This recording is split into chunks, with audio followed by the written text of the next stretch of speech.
She did not knock. She never knocks anymore. That is the first thing I want you to understand about Savannah.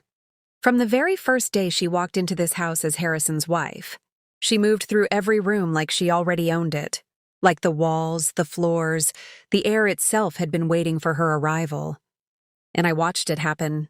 I watched it from this very chair right here in my living room. The same chair where my late husband, Gerald, sat every single Sunday morning for 41 years drinking his coffee and reading the newspaper. I watched Savannah walk through my front door and immediately begin rearranging things. Moving a vase here, shifting a picture frame there, smiling that wide, bright smile of hers while she slowly, carefully, deliberately began erasing every trace of the life Gerald and I built together inside these walls. But I am getting ahead of myself. Let me tell you what happened this past Tuesday morning. Because Tuesday is the day everything changed. Tuesday is the day Savannah crossed a line so far, and so deep and so permanent, that there is no road back from it. Not for her. Not for this family, and certainly not for me. I am Vivian Ruth Calloway. I am 76 years old. I have lived in this house for 43 years. I raised my son Harrison in this house. I buried my husband Gerald from this house. I painted these walls myself 3 times over the decades. I planted every single rose bush in that front yard with my own hands, one at a time, on a warm Saturday in April 1983, while Gerald stood on the porch drinking lemonade and telling me they would not survive the first winter. They have survived 43 winters. My name, Vivian Ruth Calloway, is on the deed to this property. It has been on that deed since 1981, and that fact, that one simple, legal, undeniable fact, is the thing Savannah forgot when she decided to walk into my bedroom on Tuesday morning and throw away every single belonging of my late husband. Gerald, that I had kept in that room, every single one. Let me tell you exactly what she threw away. Gerald's old wool cardigan, the dark green one he wore every winter, evening when he sat on the porch and watched the neighborhood go quiet. I could still smell him in that cardigan. I know that sounds strange to some people, but when you have loved someone for 47 years and then one morning you wake up and that person is simply gone from the world, you hold on to whatever pieces of them remain in the physical world. That cardigan was a piece of him. The way he smelled in winter, wood smoke and that soap he had used his entire life. It lived in the fibers of that cardigan. She threw it in a black garbage bag like it was nothing. Gerald's reading glasses, the ones with the slightly bent left arm that he kept meaning to get fixed but never did, because he said a perfectly functional thing should never be thrown away just because it is not perfect. Anymore, gone. His handwritten journals, 3 of them filled with his thoughts, and his memories and his handwriting. That looked like chicken scratches, but that I could read perfectly because I had spent a lifetime learning the language of that man. The language only I spoke fluently, gone. His old wristwatch, the silver one his own father had given him on our wedding day, a watch that had been in Gerald's family for over 50 years, gone. The small-framed photograph of Gerald and me standing outside this very house the day we got the keys in 1981, both of us laughing, both of us so young, both of us so completely unaware of how precious that moment would one day become, gone. A small ceramic mug that Harrison had made in a school art class when he was 8 years old and that Gerald had used for his morning coffee every single day from that point forward until the day he died, refusing to replace it even when the handle cracked and had to be repaired with a little glue. Gone. Gone. All of it gone. And why did she do it? She wanted to, as she put it, clear out the clutter and make room for the new nursery. The nursery. Harrison and Savannah are expecting their first child in 4 months, and I am genuinely, completely, deeply happy about that. I want you to know that I am going to be a grandmother, and that fills me with a joy I cannot fully put into words. A new person is coming into this family. A new person is going to crawl on these floors and look up at these ceilings and one day sit in this living room and be told stories about the people who came before them.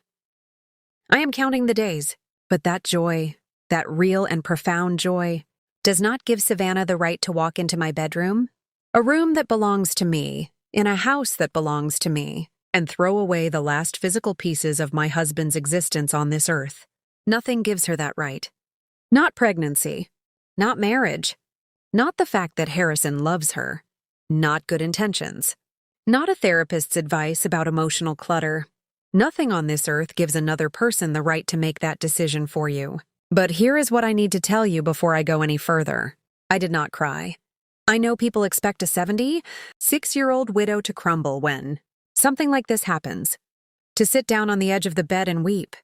And believe me, the grief hit me like a wall the moment I saw those black garbage bags lined up outside my bedroom door. That cold wave of loss. The loss of Gerald all over again, but sharper this time because it was not natural. It was not time taking him. It was a person's choice. Hit me somewhere so deep I had to reach for the doorframe. But underneath that grief, underneath that wave of pain and loss and disbelief, something else was rising. Something steady and clear and very, very certain. Because Savannah had just made the biggest mistake of her life in this house. And she had absolutely no idea.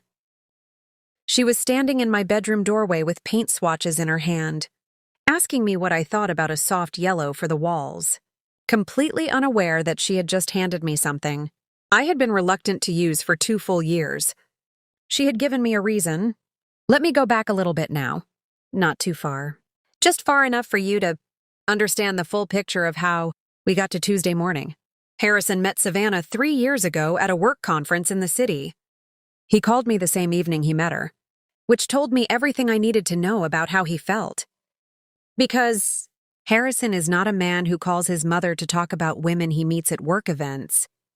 He called me once to tell me he had been promoted to senior manager, once to tell me his apartment had flooded and he needed to know where. Gerald kept the emergency plumber's number, and once to tell me his best friend, Marcus, had been in a serious car accident and he needed to hear a familiar voice. Those are the kinds of calls Harrison makes. Necessary ones. Important ones. So when he called me that particular evening with his voice, lighter than I had heard it in years, telling me about this woman named Savannah who worked in marketing and laughed at all his terrible jokes and who had apparently argued passionately about something over dinner in a way that made everyone at the table stop and listen. I sat down in that chair and I smiled, because my son deserved to be happy.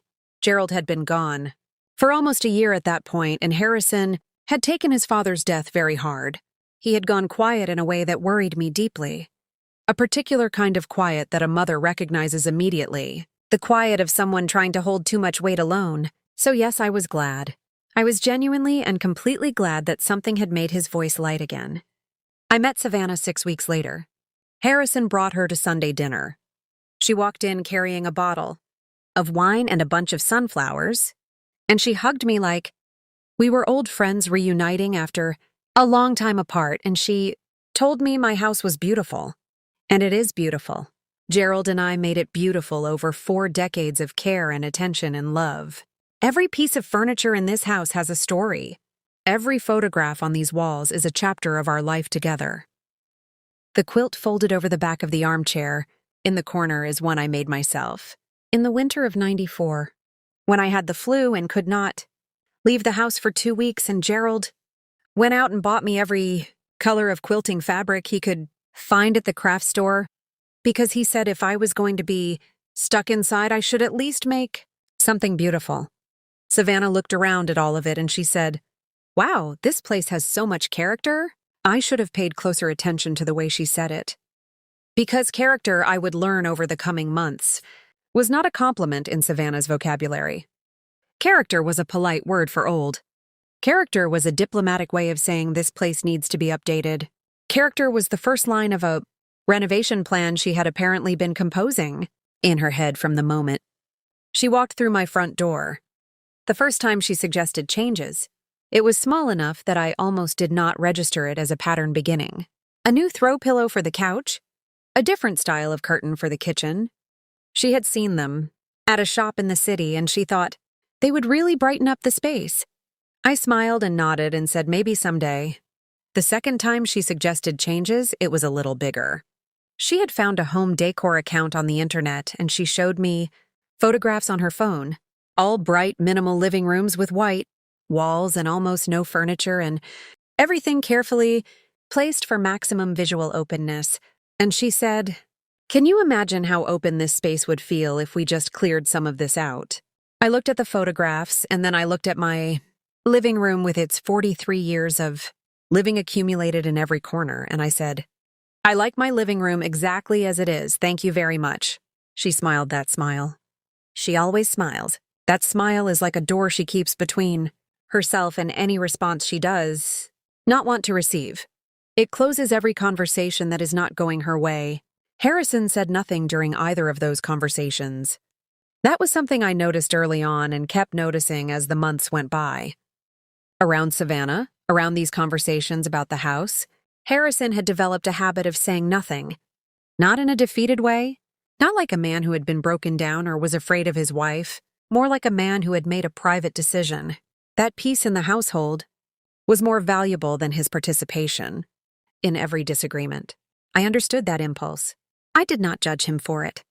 Gerald had sometimes done the same thing, but I noticed it. I noticed it and I filed it away in the part of my mind where I keep things that may matter later. They got married 14 months after they met. It was a small ceremony, beautiful day. Harrison stood at the front of that little venue and watched Savannah walk toward him, and the look on his face was the same look Gerald had on his face the day I walked toward him. That look that means everything else in the room disappears for a moment. I danced at my son's wedding. I toasted his happiness with tears running down my face that I did not try to hide. And I meant every single word I said that day. I want that to be on the record. I loved Savannah that day. I was ready to love her completely. 6 months after the wedding, Savannah suggested that she and Harrison move in with me. Now, I want to be completely honest about this part because I think honesty matters here. The suggestion did not come out of nowhere. The building where Harrison and Savannah were renting their apartment had announced a rent increase that would have been genuinely difficult for them. They were already in conversations about buying a home together, but the market in our area had become almost impossible for young buyers. And my house, this beautiful 4-bedroom house that Gerald and I had built our life inside, had 2 full empty bedrooms since Harrison had grown up and moved out years ago. The rooms just sat there, quiet and unused, and I will admit that the house had felt too large for one person since Gerald died. So when Savannah raised the idea over Sunday dinner one evening, framing it as temporary, while they saved for a down payment and got on more stable financial ground, I understood the practical reasoning. I saw the sense in it, and Harrison looked at me with those eyes he has had since he was a small boy. Those eyes that are completely and unmistakably his father's. And he said, "Mom, it would genuinely help us out. And because I love my son more than I love my own comfort, more than I love my own peace," I said yes. That was my first mistake. Not the biggest one I made in this story, but the first. Within 3 months of moving in, Savannah had replaced the kitchen curtains. They were gone one Saturday when I came home from visiting my friend Constance, replaced with the ones she had been showing me on her phone. Gray linen, minimal, letting in a different quality of light that made the kitchen feel like a different kitchen. She had also moved Gerald's favorite armchair from its spot in the living room near the window to the spare bedroom down the hall, saying it was blocking the natural flow of traffic through the space. She had reorganized the kitchen cabinets in a system that made complete sense to her and absolutely no sense to me, so that for 2 weeks I kept opening the wrong door looking for things I had kept in the same place for 30 years. She had taken Gerald's and my china down from the cabinet. The full set we had received as a wedding gift, wrapping each piece carefully in paper and boxing them and moving them to the attic, explaining that they were too delicate and too valuable for daily use and that they would be safer up there. She replaced them with a set of plain white plates she ordered online. Clean, simple, minimal. Each time something changed, I said something. I was not silent. I want to be clear about that. I spoke up each time. But each time I spoke up, Savannah had a reason waiting. A practical, logical, reasonable-sounding reason delivered in a calm and thoughtful voice. And Harrison would be sitting nearby, nodding slowly, saying things like, "She has a point, Mom," or "It does make more practical sense this way." and I would feel myself shrinking, just slightly. Just enough to be uncomfortable, but not enough to make me feel justified in causing a real confrontation, because I did not want to be the difficult mother-in-law. I had seen what difficult mothers-in-law did to marriages. I did not want to be that woman. I did not want to be the one who could not let go, who clung to the past, who poisoned her son's happiness over curtains and dish sets. So I swallowed it, each time. I swallowed it and told myself that as long as they respected the one boundary I cared about most, as long as they left my bedroom alone, as long as Gerald's things remained exactly where I had placed them, I could manage the rest of it. I could adapt. I could find a way to live alongside the changes. I told myself that for 2 years. Then came Tuesday. I had gone out in the morning for my weekly grocery run. Nothing unusual about it. I stopped at the pharmacy afterward for my prescriptions, and then I went to the bakery 2 blocks over that. Makes the particular kind of almond pastry that Gerald had loved and that I still buy every week because it feels like the right thing to do, to keep buying the thing he loved even now. I was gone for perhaps 2 hours. 2 hours total. When I pulled into my driveway and saw the black garbage bags lined up along the side of the house, I felt something cold move through me immediately. A premonition, maybe, or maybe just the body's way of knowing before the mind has caught up. I did not know yet what was in those bags. I almost walked past them, almost went straight inside, almost told myself they were yard waste bags or old items from the garage. But something made me stop. Something made me bend down and pull the loose knot out of the nearest bag and look inside. Gerald's green cardigan was right there on top, folded neatly. I stood in my driveway in the morning. Sunlight and I held that cardigan, and I cannot tell you how long I stood there, because time did something strange in that moment. I was aware of the weight of the fabric in my hands.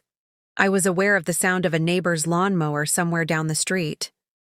I was aware of the roses along the front of the yard, blooming, and I was aware of something happening inside my chest that was both grief and something harder than grief, something more like iron, rising up through the grief the way the frame of a house rises through everything built around it.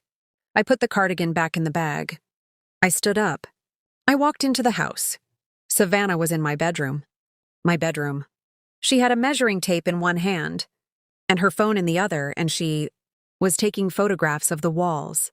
She had already removed the photograph of Gerald and me from 1981. The nail was still in the wall, but the photograph was gone. She turned when she heard me in the doorway, and her face did something very complicated. Not guilty, not exactly. More like the face of a person who had been running a calculation and had just reached the moment in the problem where the answer arrives. "Vivienne," she said before I could say a single word. "I know this feels sudden, and I completely understand if your first reaction is resistance, but I want you to hear my whole vision before you respond, because I really do believe once you see the finished space, you are going to understand why this makes so much sense. The nursery needs natural light, and your room genuinely has the best windows in the house. They face east, and you get that beautiful morning light, and babies need morning light for their circadian development. I read about it. And there is absolutely plenty of room for you in the smaller bedroom down the hall. I have already started looking at furniture pieces that would work beautifully for that space and suit your needs perfectly. And honestly, Vivienne, I think a fresh start in a new space might actually be really healthy for you at this stage of your life. At this stage," she said, "at this stage of your life." Like I was a houseplant that had outgrown its pot. Like I needed to be moved to a smaller container so the bigger, newer plant could have the good spot near the window. I looked around my bedroom.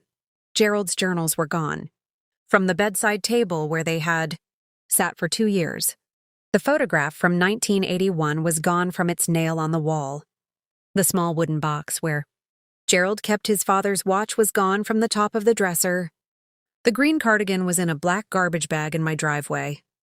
The ceramic mug Harrison had made in 3rd grade was gone from the shelf in the corner where I had placed it because I wanted to see it every morning when I woke up. The reading glasses with the bent arm were gone. I looked at Savannah, standing in my bedroom with her measuring tape and her phone and her paint swatches and her whole vision, and I said, very quietly, very carefully, in a voice I had not used in years, but that still fit perfectly when I needed it, "Where are Gerald's things?"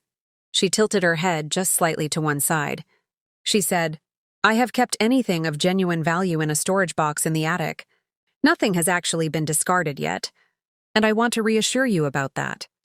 The rest was items that were honestly creating emotional clutter, and I genuinely believe that is something worth addressing.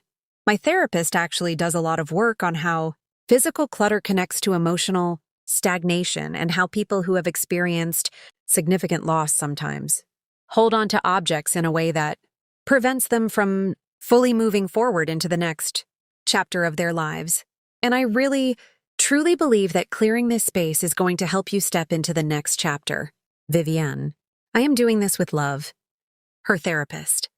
Her therapist had diagnosed my grief, prescribed the removal of my late husband's belongings, and authorized the renovation of my bedroom without anyone consulting me. All of this done with love. I want to be very precise about what happened inside me in that moment. There was grief, yes. There was disbelief. There was a hot flare of something that could have become rage if I had let it. But I did not let it. What I did instead was take one slow breath, the way Gerald used to tell me to do when something made me want to react before. I had thought it all the way through. He called it buying yourself a second. He said 1 second is always enough to decide whether to speak or wait, and sometimes waiting is the louder answer. I took that breath. And then I turned around and I walked to the kitchen and I poured myself a glass of cold water, and I stood at the kitchen window, looking out at Gerald's roses in the front yard, and I made a decision. Not an angry decision. A clear one. Savannah had just made the largest mistake of her life in this house, and I knew exactly what I was going to do about it. I called my attorney that same afternoon. Her name is Patricia, and she has handled every legal matter in my life for 15 years. I trust her the way you trust someone who has only ever been straight with you. I called her from the back garden, so no one inside the house could hear me, and I told her everything. The moving in, the 2 years of gradual changes, the bedroom, the belongings in the garbage bags, the measuring tape and the paint swatches and the vision for the nursery. Patricia listened to all of it without saying a single unnecessary word. When I finished, she was quiet for a moment, and then she said, "Vivienne, you understand what this means?" And I said, "Yes, Patricia, I understand exactly what this means." She said, "Are you certain you want to move forward with this?" And I said, "Yes." "Start drafting the notice.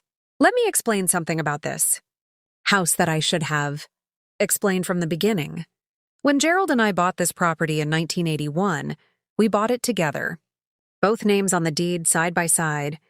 The way we did everything in our marriage, side by side. When Gerald passed away 2.5 years ago, the house transferred fully and completely to me according to our arrangements. My name and my name alone is now on that deed. Not Harrison's name. Not Savannah's name. Not both of them together. Mine. This is my home, and it has always been my home, and the fact that Harrison grew up here and will one day inherit it does not mean it belongs to him now. It means it will belong to him later. There is an enormous and legally significant difference between those two things. And 2 people who moved into my home at my personal invitation, who pay no mortgage and contribute what they describe as help with utilities, but which amounts to substantially less than the going market rental rate for a property of this size and location. Those 2 people have no legal right to make decisions about the structure, contents, or layout of this home. They have no legal standing here at all, except as guests whom I have chosen to accommodate. Patricia drafted a formal notice to vacate. 60 days. Legal, proper, complete, and airtight. Harrison and Savannah would have 60 days from the date of service to find alternative housing and make arrangements to leave. I did not serve it immediately. I want to be absolutely clear about that because I think it matters. I believe in giving people the opportunity to understand what they have done before you bring full consequences down. I believe people deserve one clear chance to reckon with themselves, honestly, before the legal and practical consequences arrive. So I held the notice. I waited.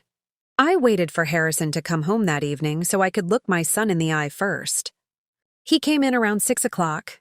Savannah had clearly spoken to him before he arrived, because he did not stop to put his things down or get a glass of water the way he normally does when he comes in from work. He came directly to the kitchen, where I was sitting at the table with my hands folded, and he had that look on his face that I know from 40 years of being his mother. The look he gets when he knows a conversation is going to be difficult, and he is bracing for it. He pulled out the chair across from me and sat down. He said, "Mom, I know you are upset about the room." "Upset," I said. I said the word and let it sit there for a moment. Then I said, "Harrison, your wife threw away your father's things without asking me, without asking you, without asking any living person in this house. She went into my bedroom while I was out buying groceries, and she put your father's belongings in garbage bags and lined them up outside my bedroom door. And then she stood in my bedroom with paint swatches and told me her therapist had prescribed it." Harrison was quiet. He was looking at the table. I could see the muscle in his jaw working the way it does when he is holding something down. I said, "Your father's watch is gone, Harrison. The watch his own father gave him on the day we got married. Do you understand what I am telling you?" Something moved across my son's face when I said that. He had not known about the watch. Savannah had told him on the phone that she was clearing out some old clothes and paperwork and reorganizing the room. She had not told him about the watch. She had not mentioned the journals or the photograph or the cardigan or the ceramic mug that his 8-year-old hands had made in art class and that his father had used every morning for the next 30 years. He had not known. He stood up from the table. He went and found Savannah. I sat at the kitchen table and I listened to them, talking in the hallway in those low, careful voices that are just beyond the edge of what I can fully hear, which I think is intentional, on both their parts and which I have never commented on because I try to give people the dignity of their private conversations, even when those conversations concern me directly. After a while, Harrison came back alone. He set something on the table in front of me. Gerald's watch. He said Savannah had found it in the attic box and he had brought it straight to me. I picked it up, the familiar weight of it against my palm, the cool of the silver. I could close my eyes and see Gerald checking the time on a Sunday morning, pushing the sleeve of his shirt up, glancing down with that small, unconscious nod he gave when time confirmed what he already knew. I held the watch and I looked at my son and I said, "I need you to hear me very carefully right now, Harrison. This is my home. My name is on the deed and has been since before you were in school. I have allowed you and Savannah to live here because I love you and I wanted to help you get to a more stable place. But what happened today is not something I am able to simply absorb and move past without something changing fundamentally. I need you to decide right now whether you want to sit down and have a real conversation with me about what needs to change, or whether you want me to let Patricia handle it." Harrison knew who Patricia was.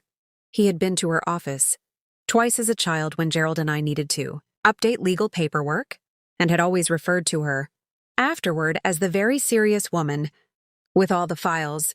He knew what Patricia handling something meant. He said, "Mom, what do you need?" I told him exactly what I needed. Every single thing, clearly and directly, with nothing softened or cushioned. I needed Gerald's belongings returned from those garbage bags in their entirety. Every single item, immediately, and that evening. I needed a genuine apology from Savannah, not a therapeutic reframe, not an explanation of her intentions, not a discussion of her therapist's perspective on emotional clutter. A real apology from a real person who understood what she had done. I needed it acknowledged clearly and explicitly that this is my home and that my bedroom, like every other room in this house, would not be altered, reorganized, repurposed, emptied, or touched without my explicit written consent given in advance. And I wanted that conversation about consent to happen before any action was taken in the future, not as an explanation after. Harrison nodded. He said he understood. He went back to find Savannah. What followed over the next 20 minutes is the part of this story that I think reveals the most about who Savannah truly is at her core. underneath the managing and the smiling and the therapeutic language she uses as a kind of social armor. Because Savannah came into the kitchen and she sat down across from me and she looked at me with those composed, steady eyes and she said, "Vivienne, I want to start by saying that I hear you're hurt and I genuinely care about your well-being. I want you to know that. I think I should have communicated my vision for the space more proactively and collaboratively, and I take complete responsibility for that breakdown in communication. Moving forward, I commit to including you in decisions that affect your living situation. And I hope we can get to a place where you feel genuinely seen and heard in your own home." I want to be honest with you. I felt something collapse in me when she said that. Not in defeat. In a different way.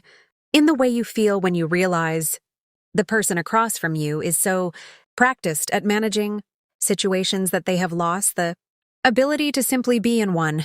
She had turned the moment I was sitting in, the genuine and raw moment of what had been done and what it had cost me, into a therapeutic exercise, into a communication framework, into a process with steps and outcomes and mutual commitments. She had made it clean when it needed to be messy. She had made it managed when it needed to be real. I looked at her for a long, quiet moment. And then I said, "Savannah, I am going to ask you one direct question, and I need you to answer me, honestly, without framing it. Did you know before you went into my bedroom this morning that my name is on the deed to this house?" She blinked, just once. A small involuntary blink. And in that blink, I saw everything I needed to see. She said, "Well, technically, the property will eventually transfer to Harrison and we are family. And we are building our lives together here, so I did not feel it was necessary or appropriate to approach this as a formal landlord and tenant type of arrangement when we are talking about a family home." There it was, laid out plainly and completely. She had known. She had been aware that my name was on the deed. And she had made a conscious decision that it did not matter. That because she was Harrison's wife? Because this house represented Harrison's eventual inheritance? Because she had positioned herself in her own mind as the future of this family? The present must belong to her as well. She had decided that my grief, and my history and my age and my legal ownership of this property were simply obstacles between her and the space she wanted. To turn into a nursery with good Eastern light, she had decided to move them. I stood up from the kitchen table. I said, "Good night, Savannah," and I walked to my bedroom and I closed the door. That night, I lay in my bed in my room and I looked at the empty nail on the wall where the photograph had been, and I thought about Gerald. I thought about him very specifically and very clearly, the way I do when I need to think through something that matters. I did not ask him what to do. Gerald never told me what to do. That was one of the many things I loved about him. He trusted me completely. He used to say, "Vivienne, you always know what the right thing is. You just sometimes need a minute to let yourself know that you know it." I lay there in the dark and I let myself know what I knew. The next morning I called Patricia before breakfast and told her to finalize the notice. Now I want to stop here and tell you something true about what that decision cost me, because I know what this sounds like from the outside. It sounds like a grandmother going to war with her daughter-in-law. It sounds like a property dispute wrapped in family grievance. It sounds maybe like an old woman who could not adapt and who used a legal document as a weapon. I want to tell you what it actually felt like from the inside. It felt like standing up. That is the only way I know how to say it. After 2 years of swallowing things, of shrinking slightly each time something changed, of telling myself that peace was more important than principle, of watching my home slowly become a place where I felt like a guest, it felt like standing up straight after a long time bent. And yes, there was relief in it. But there was also grief, because the person I most had to grieve in all of this was not Savannah. Savannah was who she was, and I had known for a long time who she was. The person I grieved that morning when I called Patricia was Harrison. Harrison came to me when he received the notice. Not the same day. The day after, in the evening. He came quietly, and he sat in the living room in his father's chair, which I noticed and which moved me. And he had that look again, the quiet one, except this time the quiet was not bracing for a hard conversation. This time it was the quiet of genuine confusion. the quiet of a person trying to understand how they arrived at the place they are standing. He said, "Mom, I did not know this was where we were going." I said, "I know you did not, Harrison. That is something I want to talk to you about." And we talked for a long time. I told him things I had held for 2 years, not in anger, just honestly. I told him about the curtains and the armchair and the china and the dozens of small moments where something had been changed or moved or taken away, and I had swallowed my response because I did not want to be difficult. I told him that swallowing things for 2 years had not made me less affected by them. It had only made the accumulation invisible to him. I told him that when Savannah stood in my bedroom with measuring tape and paint swatches the morning I came home from the grocery store, she was not doing a new thing. She was doing the inevitable final version of a thing she had been doing since the day she moved in, and I told him that somewhere in those 2 years, while I was being careful not to poison his marriage, I had allowed something to happen that Gerald would not have allowed. I had allowed this home to stop being mine in practice, even though it remained mine on paper. Harrison was quiet through most of this. He cried at one point, quietly, the way he has cried since he was small. He said, "Dad would hate this." I said, "Your father would have said something long before it got to Tuesday." Harrison nodded. He knew that was true. Gerald had been a gentleman, but not a passive one. He had known, always, when to let things go and when to plant his feet. It was one of the things I had admired most about him, and one of the things I had sometimes struggled to do myself. Harrison asked me if there was a path back, a way for this to resolve without the full legal process moving forward. I said yes. There was a path back, but it required something specific from Savannah. Not a managed apology, not a communication framework, not a commitment to collaborative decision-making going forward. What was required was for Savannah to actually sit inside what she had done, to feel the weight of it without immediately reaching for a frame to put around it.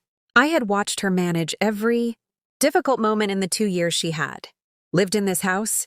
I needed to see that she was capable of something different.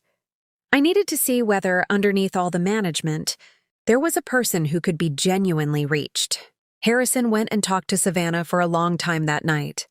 I do not know everything that was said between them. I only know that when Savannah knocked on my bedroom door the following evening, something about her was different before I even opened the door. The knock itself was different, quieter, less certain. She came in and she sat on the edge of the chair near the window and she looked at me. Not with the composed, steady eyes. Not with the managed smile. She just looked at me like a person who was tired of the performance and had put it down somewhere and come in without it. She looked young, actually.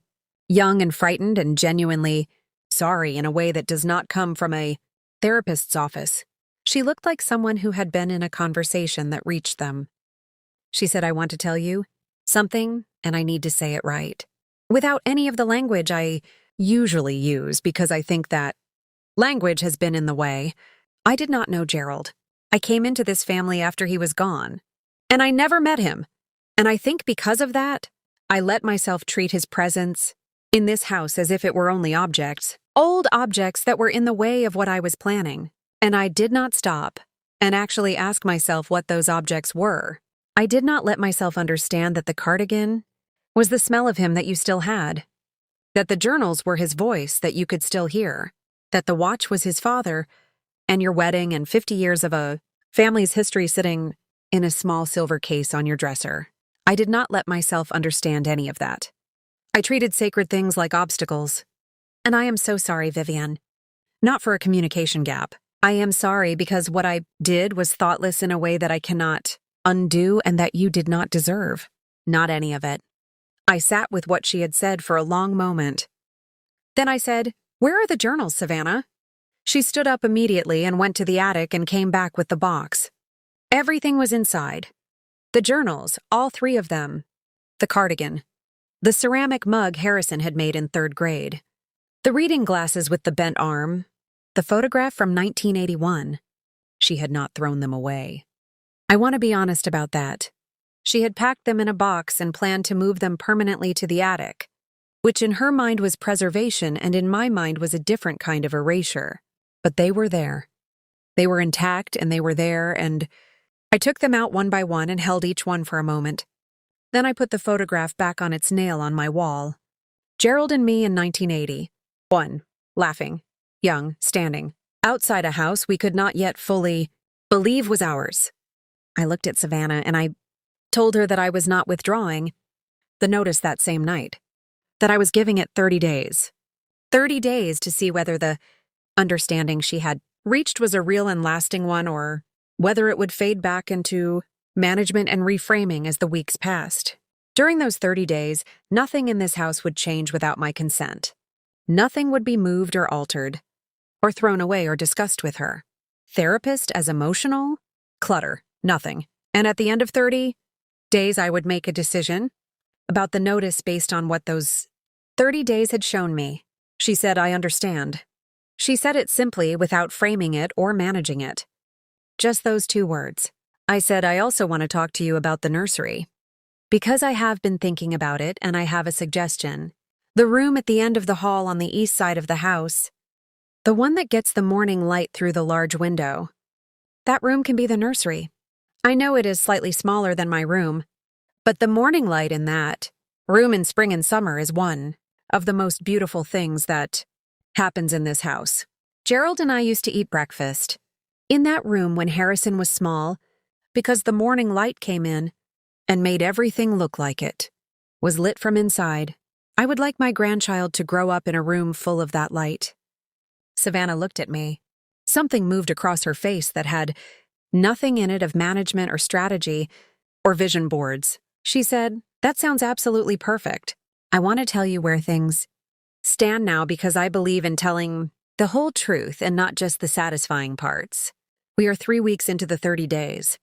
Harrison and Savannah are still in the house.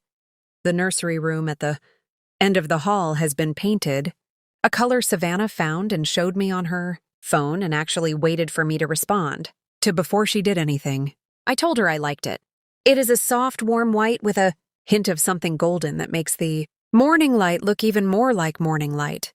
She ordered a crib and she asked me if I wanted to help her decide where it would go in the room, and I said yes, and we stood in the room together with the measuring tape and figured it out. It was a strange afternoon. Strange in the way that something can be strange and also right at the same time. Harrison has started coming into the kitchen in the evenings after dinner and sitting at the table with me. Sometimes we talk. Sometimes we just sit there. It reminds me of when he was a teenager and used to do the same thing. Just hang around the kitchen for no specific reason except that he wanted to be near someone. I have not commented on it. I just make sure I am there. Savannah is trying. I can see her trying, and I want to give that its full weight, because trying is not nothing. Trying, when it is real, is one of the more difficult things a person can do. She does not always get it right. There was a moment last week when she suggested, gently, that we might want to think about some storage solutions for the living room, and I watched her watch herself say it, and I watched her understand in real time that she was doing the thing again. And she stopped and she said, "Actually, never mind, I am sorry. The living room is perfect." And I appreciated that.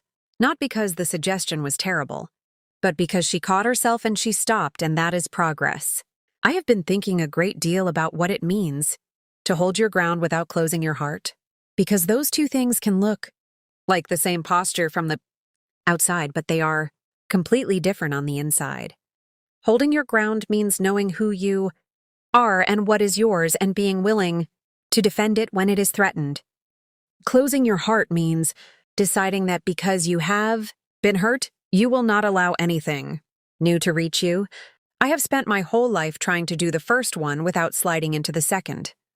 Gerald was better at it than I am. He had a kind of natural patience with people, a genuine curiosity about who they were even when they were being difficult, that I have always admired and only sometimes managed to replicate. But I am trying. At 76, I am still trying. And I think that counts for something. There is one more thing I want to tell you before I end this story. Something I have not told anyone except Constance, my oldest friend who is 81 and who has seen everything in her life and who responded to it the way she responds to all things, by sitting quietly with it for a moment, and then saying something that cuts straight to the middle of it. I called Constance the week after Tuesday. I told her everything. When I finished, she was quiet for her usual moment, and then she said, "Vivienne, do you think Gerald knew what kind of woman you were when he married you?" I said, "What do you mean?" She said, "I mean, do you think he knew that you were the kind of woman who would be standing in her own driveway 43 years later, holding his cardigan and not falling down? Do you think he knew that when he married you?" I thought about it. I thought about Gerald on our wedding day, the watch on his wrist, his father's watch, looking at me the way Harrison looked at Savannah. I thought about all the years that followed, the house and the roses, and the raised child and the 4 decades of a life built together. I thought about the chair in the living room and the quilt, over the armchair and the photograph, on the wall of my bedroom. I thought about the woman who had painted these walls 3 times, who had bought almond pastries every single week for 2.5 years, who had stood in her own driveway that Tuesday morning and felt grief and iron and equal, measure and had known, without any uncertainty at all, exactly what to do. I said to Constance, "Yes, I think he knew." She said, "Good." Then he chose exactly right. I am Vivienne Ruth Calloway. I am 76 years old, and I am not finished. This house is mine. Gerald built it with me, and I have kept it, and I intend to keep it and fill it with a grandchild's noise and laughter and morning light. The roses, Gerald said, would not survive. Their first winter are blooming right now in the front yard. They have bloomed every year for 40 years without anyone managing them or reframing them or deciding they were clutter. They just bloom. So do I. Tell me where you are from and drop your city in the comments below. And if you love your grandma, if you have ever watched someone in your life stand their ground, quietly and completely and without apology when it mattered, if this story landed somewhere real inside you, please like this video and subscribe so you never miss a story, and share it with someone who needs to hear it today. I will see you in the next one. Bye-bye.